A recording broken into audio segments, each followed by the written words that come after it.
Aftercare has produced this video for health professionals to support their patients with psychosocial disability to gain access to the National Disability Insurance Scheme.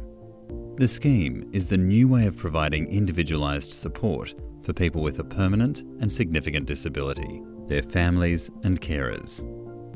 The purpose of the NDIS is to provide an individual with the right supports to enable social, physical and mental wellness to the best of their capacity. To qualify for the NDIS for psychosocial disability, your patient must have a permanent psychiatric condition that significantly impacts on their ability to take part in everyday activities without the support of another person or equipment. Their application must provide evidence of permanent disability that requires lifelong support. GPs are often the first point of contact for people with disabilities and their families and play a critical role in individuals accessing the NDIS scheme in two ways: providing evidence of disability and evidence of functional impact. The NDIS application process. For an individual to obtain an NDIS support package, there are a number of steps. 1. To register, the individual should call the NDIA on 1-800-800-110. 2. NDIA posts an access request form to the individual. 3. Individual must make a GP appointment. They need to bring their access request form. 4. The GP needs to complete the access request form by considering the permanence and functional impairment of the patient's psychosocial disability. We will explain more about the functional impairment shortly.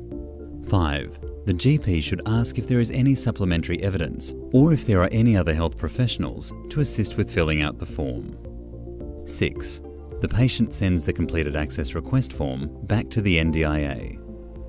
7. The NDIA will contact the individual directly regarding the outcome of the application or if they require further information. Functional impairments resulting in psychosocial disability. To access the NDIS scheme, it is important for the health professional to understand the link between symptoms and functional impairment. Completing Section F of the Access Request Form is an NDIA requirement. In order to meet access requirements, you will need to show your patient has substantially reduced capacity in one or more of the following domains. 1. Self-management. 2. Self-care. 3. Social interaction. 4. Communication. 5. Learning. 6. Mobility. The most relevant for people with psychosocial disability are often the first 5 domains. Focus on the most impacted areas when completing Section F, remembering substantially reduced capacity must be demonstrated for one or more domains for patients to access the NDIS. Self-management. This covers such things as doing daily household activities, such as cooking or laundry, making decisions, handling and solving problems, managing money and budgeting, keeping safe in a home environment, taking responsibility and behaving responsibly, connecting to services. Let's consider a lived experience example. Without support, Mary cannot complete daily chores due to symptoms associated with schizoaffective disorder. Mary also has difficulty making decisions. Mary has difficulty paying bills and needs support around budgeting and managing daily life. Because of the psychosis and impulsivity symptoms of her mental health condition, Mary needs ongoing mentoring support and capacity building to complete daily chores and learn to spend her money more appropriately. Self-care. This covers such things as personal care and grooming, maintaining physical health, non-accidental self-injury, managing medication. Let's consider a lived experience example. Rob neglects to care for his own health and requires prompting and assistance to attend his GP for health issues or to check with a pharmacist for side effects of extra medication. Rob also requires prompting and assistance around regular eating, sleeping patterns, as he does not eat or sleep regularly due to the symptoms of his mental health condition. Social interaction.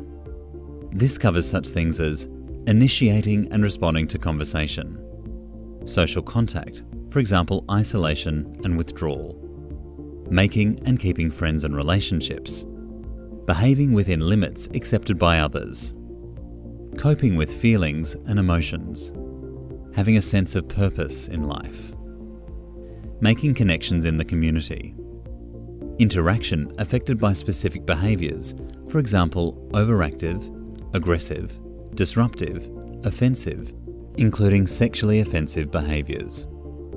Let's consider a lived experience example.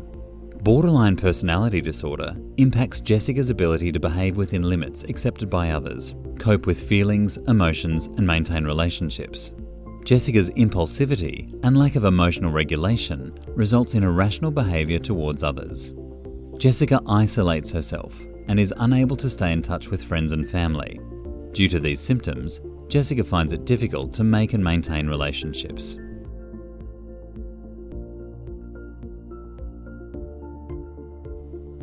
Jessica needs regular support to attend social activities and develop her interpersonal skills to help her create and maintain relationships and connections in the community. Communication. This covers such things as communicating needs and wants, following instructions and conversations, understanding others, understanding directions. Let's consider a lived experience example. Tony has bipolar disorder and isolates himself as he does not share the same reality of those around him. This means he does not leave the house, take phone calls, or reply to text messages from friends. Due to the symptoms of disordered thinking, Tony has difficulty communicating with others due to racing thoughts, rapid speech, and a lack of empathy towards others.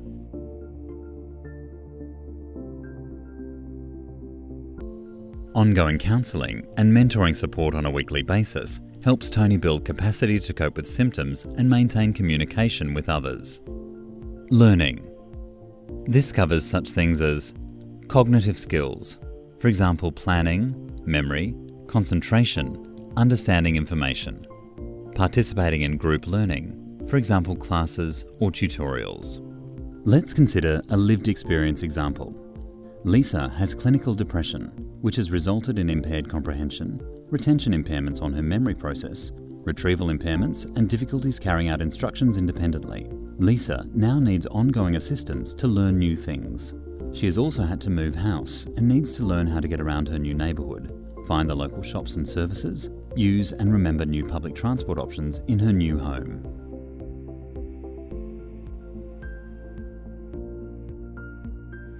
Ongoing learning support on a weekly basis will help Lisa to learn what she needs to manage in her home, interact in her community, and cope with symptoms of her mental health condition.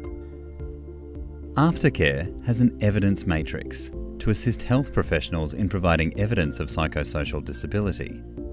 The matrix links symptoms to functional implications and support needs and assists completing the access request form. Copies can be obtained by contacting Aftercare. If a patient has a support worker, they should be able to provide valuable background to assist completing the access request form. Family and carers may also be able to assist in demonstrating functional impairment. Recap. For an individual to obtain an NDIS support package, they need to call the NDIA, they will receive an access request form. They need to visit a GP to get the access request form completed. They need to send the completed access request form and any supporting evidence back to the NDIA. The NDIA will contact them directly with an outcome. What's next?